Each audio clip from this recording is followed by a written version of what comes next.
Fala galera, beleza? Aqui quem fala é o Vinícius e hoje a gente vai falar uma coisinha diferentinha, vai ser uma revisão relâmpago assim do Enem de 2021, mas a gente vai falar os assuntos que caíram em todas as questões de ciências da natureza do Enem de 2020, beleza?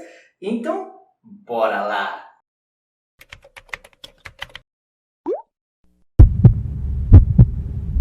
E a questão 91, como vocês estão vendo aqui, ela queria cobrar os conceitos se você sabia qual é o pH da boca, qual é o pH do estômago, qual é o pH do duodeno. E no caso, o pH da boca é neutro, que é por volta de 7, o pH do estômago é ácido, por volta de 2, e o pH do duodeno é básico, por volta de 8. Lembrando que a escala de pH ela vai de 0 até 14, sendo 0 o mais ácido e o 14 o mais básico. A questão 92, como vocês estão vendo aqui, é uma questão de química que queria saber se vocês sabiam o conceito de que quando uma substância pura está mudando de fase, ela não muda a sua temperatura. E aí você teria que analisar o gráfico e descobrir qual é a alternativa correta. A questão 93, também uma questão de química, ela analisava, ela queria transmitir, queria saber se você vestibulando sabia o conceito de superfície de contato, em que quanto maior a superfície de contato, maior vai ser a velocidade de reação. A questão 94 é uma questão de física em que você precisava saber o que é uma absorção, que nada mais é do que você perder parte da energia daquela luz, o que é uma difração, que nada mais é do que quando acontece uma onda passa por um buraquinho menor do que o comprimento de onda dela. E aí a hora que ela passa, ela vai formando como se fosse, vai difratando, vai sofrendo o fenômeno da difração. Depois ele também falava sobre a polarização, e a polarização ela só acontece com ondas transversais. E você consegue filtrar, por exemplo, o vermelho, o verde, ou só vai passar onda azul, que é o que acontece quando você, antigamente, quando tinha aqueles óculos 3D, que um era vermelho e outro era azul, para chegar em tempos diferentes no nosso olho. E também o fenômeno da interferência, que é quando duas ondas se cruzam, e aí você pode gerar interferências construtivas ou interferências destrutivas. Se elas estiverem em fase, ou seja, estiverem juntas, elas vão aumentar de tamanho. Isso é uma interferência construtiva. Se elas estiverem em oposição de fase, ou seja, elas vão se somar e aí acaba subtraindo, você vai ter uma interferência destrutiva. Se for uma interferência destrutiva completa, você vai ter uma onda como se não tivesse nada ali. E por último, você precisava saber o fenômeno da reflexão, que nada mais é do que como se fosse um espelho. Você bate, a luz bate em algum lugar e reflete nessa superfície. E aí pode ser um espelho, ou se ela estiver indo do meio mais refringente para o meio menos refringente, que também acontece o fenômeno da reflexão total, que é o conceito por trás da fibra ótica, que muitas pessoas têm hoje internet com fibra ótica por causa disso. A questão 95 foi uma questão de química e cobrou o deslocamento de equilíbrio. O princípio de Le Chatelier, aquele famoso que justifica tudo e não explica nada. Mas você basicamente precisava pensar na reação endotérmica e na reação exotérmica.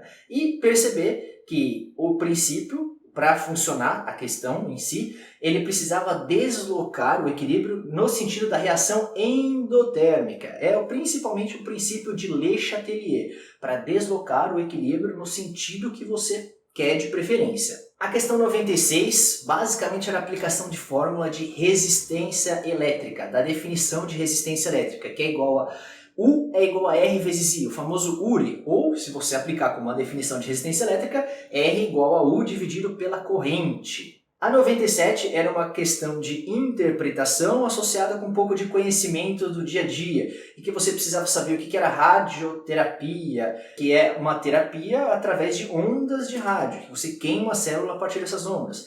Ou, se você juntasse todos os conceitos que estavam no texto, você tem uma terapia que envolve o sistema imunológico com uma terapia que envolve luz, então fica fotoimunoterapia. Basicamente era uma interpretação do texto. A questão 98, ela cobrou o conceito de exoesqueleto dos artrópodes, que ele é composto de quitina e evita a desidratação. A questão 99 também de química, ela queria saber se você sabia o conceito de fissão nuclear, que é quando você tem um átomo maior se dividindo em dois átomos menores. Nada mais que isso. O núcleo desse átomo ele é fissionado, sofre uma fissão. A questão 100, ela queria saber se você sabia o conceito de sucessão ecológica, em que você tem a espécie pioneira, ou a exese, que vai desbravar aquele ambiente que a princípio é hostil, como se fosse uma rocha, e aí a hora que você desbrava esse ambiente, você deixa ele mais propício para espécies maiores e mais biodiversidade estar presente ali. Depois dessa espécie de biodiversidade maior, você vai ter uma espécie maior, até que você chega no clímax, que é quando tudo que é produzido naquele determinado ambiente também é consumido por aquele ambiente. Na questão 101, você precisava converter hora para segundo, que aí basta você multiplicar por 3.600, e você também precisava associar a fórmula da potência elétrica, que é aquela fórmula do P igual a variação da energia dividido pelo tempo, com a energia do calor sensível, que é o famoso Q macete. Então você precisava juntar essas duas fórmulas para conseguir responder essa questão. Além disso, você também precisava saber converter a escala Kelvin para a escala de graus Celsius, que quando a gente está falando de variação, a variação em 1 Kelvin equivale à variação em 1 grau Celsius. Então a variação deles é igualzinha. A questão 102 nada mais era do que a interpretação do gráfico. A 103 cobrava o conceito de extração, ou seja, o conceito de separação de misturas, e que você usa o princípio da extração para poder separar compostos que são polares de compostos que são apolares. Então você consegue juntar eles numa mistura que é tudo polar ou numa mistura que é tudo apolar. E aí com isso você consegue extrair essas substâncias. A 104 era a acidificação dos oceanos. E aí é o princípio de que mais CO2 na atmosfera vai fazer com que mais CO2 seja solubilizado na água do mar, que aí mais ácido carbônico seja formado e, consequentemente, mais íons hidrogênios fiquem presentes no mar. Com isso, você vai ter um aumento da concentração de íons de hidrogênio e, consequentemente, uma diminuição do potencial hidrogeniônico, ou seja, a queda do pH. A 105, você precisava lembrar que o lipídio ele é capaz de flutuar na água, porque ele é menos denso do que a água, além de ser uma substância apolar, consequentemente ele vai flutuar, ele não vai se misturar e aí vai flutuar na água. Com isso, você já conseguiria marcar a alternativa correta, mas só para lembrar, são as glândulas uropigíneas que conseguem fazer isso, essa impermeabilização nas penas das aves. A 106 você só precisava saber a fórmula do kit. Kit é para você calcular a quantidade de carga é igual a corrente vezes a variação do tempo ou o tempo que essa corrente está passando. Você também precisava entender que o amperímetro ele é sempre ligado em série no sistema. E, só de praxe, o voltímetro é sempre em paralelo. A 107 era a interpretação do gráfico, era a interpretação do texto, e nós sabemos que toda vez que temos uma cadeia poliinsaturada, significa que ela é insaturada mais do que 2 vezes. Então, se ela é poliinsaturada, ela tem mais do que 2 ligações duplas ao longo dela. E, além disso, ela precisava ter uma hidroxila, que é o grupo OH, terminal, ou seja, em alguma das pontas da molécula. Então, bastava você olhar as alternativas, qual era a que se encaixava certinho, sabendo esse conceito de poliinsaturada e o conceito de hidroxila. A 108 era uma clássica de lançamento horizontal, em que você tem o lançamento horizontal, e aí se você soubesse isso, bastava você lembrar que se é um lançamento horizontal, ele vai ter a velocidade horizontal. No momento que ele sai da mesa, ele começa a ter, no momento que ele sai da mesa, a força-peso começa a fazer com que ele caia. Existia a força-peso antes, mas a mesa não deixava, porque existia uma força de reação, não a força-peso, mas existia uma força da mesa empurrando a bolinha para cima, e a bolinha empurrando a mesa para baixo como a normal também, tá? Mas a partir do momento que não tem mais essa força normal da bolinha para cima, ela começa a cair, porque aí a resultante das forças não é mais zero na horizontal, na vertical, começa a ser apenas a força da gravidade.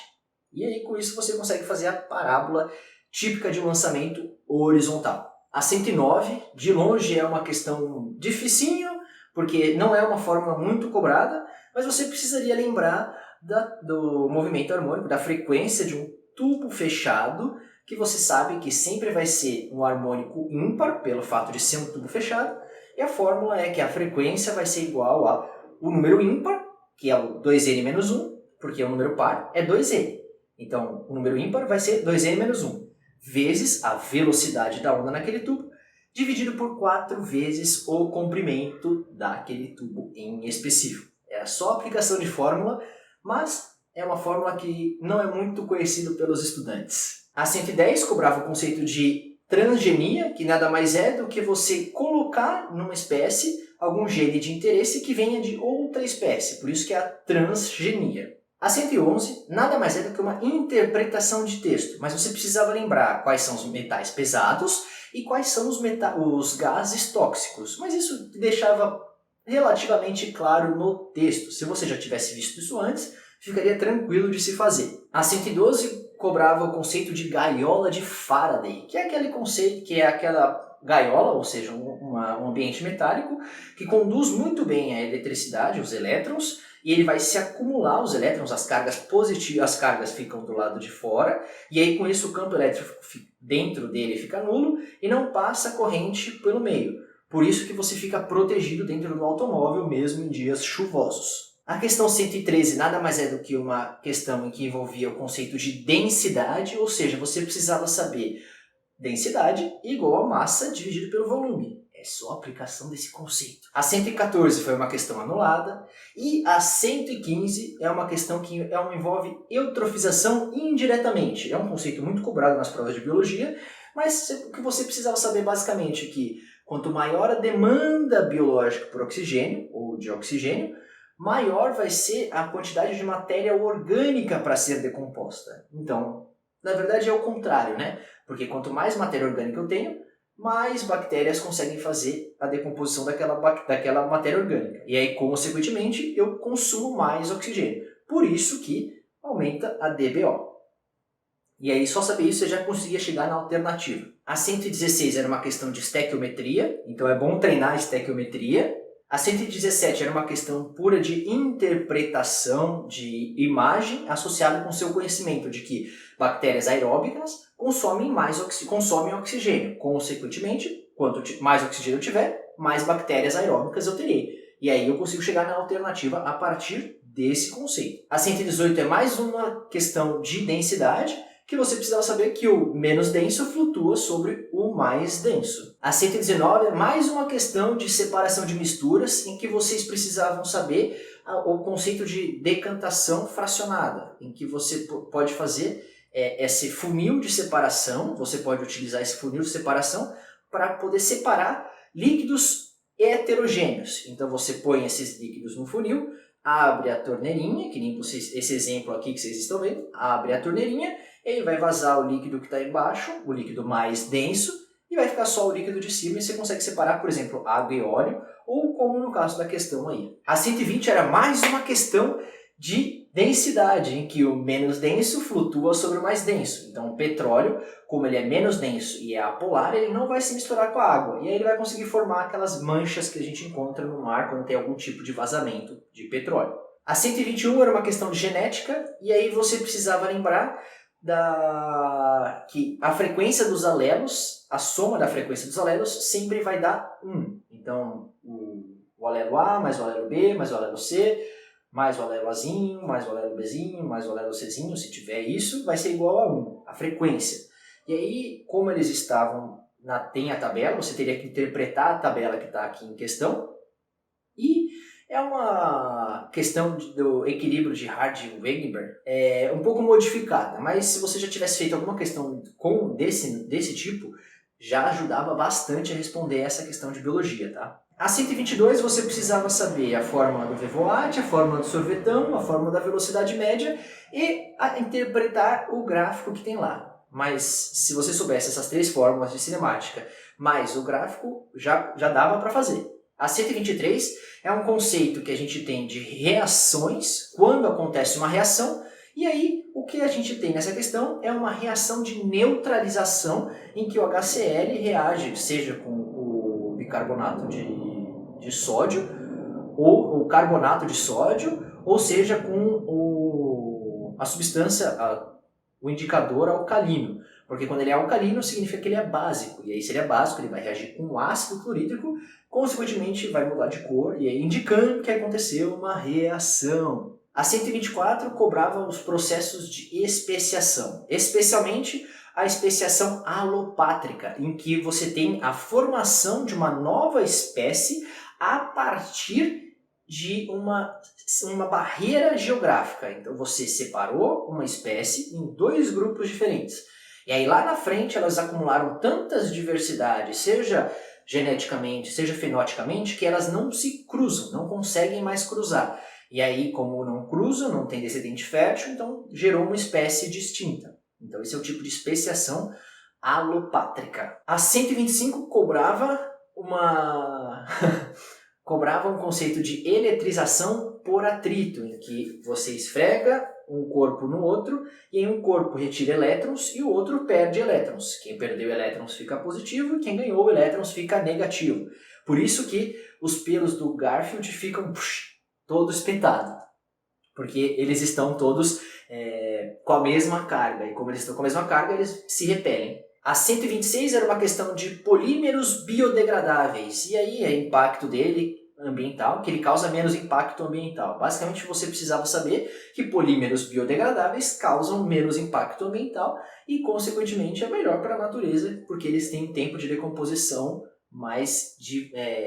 menor do que um polímero não biodegradável. A 127 você precisava saber os conceitos de corredores ecológicos e de ilhas de habitat. Ou seja, é como se fossem várias florestas, pontinhos por aí, espalhados, e você precisa conectar esses pontos para poder que ocorra o trânsito genético entre elas, ou seja, para que a biodiversidade seja mantida e não aconteça, que nem aconteceu numa questão anterior, que uma especiação alopátrica. Você poderia ter esses corredores ecológicos que fazem com que os animais transitem ainda entre esses habitats que estão separados geograficamente um do outro. Então o fluxo gênico continua e a biodiversidade também continua. A 128 você precisava calcular a massa molar, ou seja, você tem que somar cada massa atômica de cada um desses átomos e somando para poder gerar a massa molar da molécula como um todo. E depois você precisava também saber o conceito de meia-vida, que é o tempo necessário para que a substância seja que permaneçam metade da substância inicial. Então, por exemplo, a meia-vida do carbono 14 é, 14 mil anos. Então, se eu tiver 100 gramas de carbono 14, daqui 14 mil anos eu vou ter 50 gramas. Daqui 28 mil anos eu vou ter 25 gramas. Daqui 42 mil anos, que é 28 mais 14, eu terei 12,5 gramas de carbono. E assim sucessivamente. É o tempo necessário para que uma massa de uma substância caia pela metade. A 129 você precisava saber que o petróleo, como combustível fóssil, e o hidrocarboneto, composto, ou seja, de carbono e hidrogênio, ele está presente no ciclo do carbono e não tinha mais nada além disso. A 130 relacionava a força motriz induzida, que você pode calcular essa força eletromotriz induzida, que nada mais é do que o U lá da DDP, a força eletromotriz induzida é a DDP, e ela vai ser diretamente proporcional, ou ela vai ser igual à variação do fluxo magnético dentro da bobina, dividido pelo tempo. Ou seja, é o quanto esse fluxo varia pelo tempo com que está acontecendo essa variação. Com isso, com essa fórmula aqui que vocês estão vendo, você consegue resolver qualquer nesse sentido dessa questão. Porque para eu aumentar a força eletromotriz, basta eu aumentar a variação do fluxo ou diminuir o tempo que está acontecendo essa variação. E de qualquer forma eu vou conseguir aumentar a força eletromotriz induzida. A 131 ela cobrava o conceito de dispersão ou decomposição da luz, em que você vê quando chove e acontece o fenômeno do arco-íris. Com isso, você consegue perceber que a luz branca ela é composta por um monte de luz, que é o vermelho, o laranja, o amarelo, o verde, o azul, o anil e o violeta. São 7 cores. Como são 7 cores, são as 7 cores do arco-íris. Você precisaria saber disso? Não, você não precisaria saber. Mas porque, inclusive, está nesse esquema que está na questão.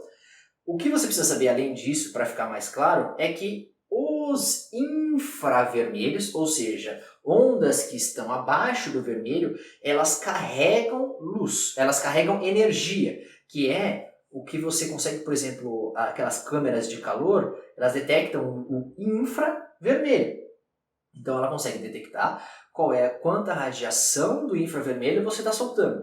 E essa radiação tem uma capacidade muito grande de transportar energia, ou seja, de conduzir calor.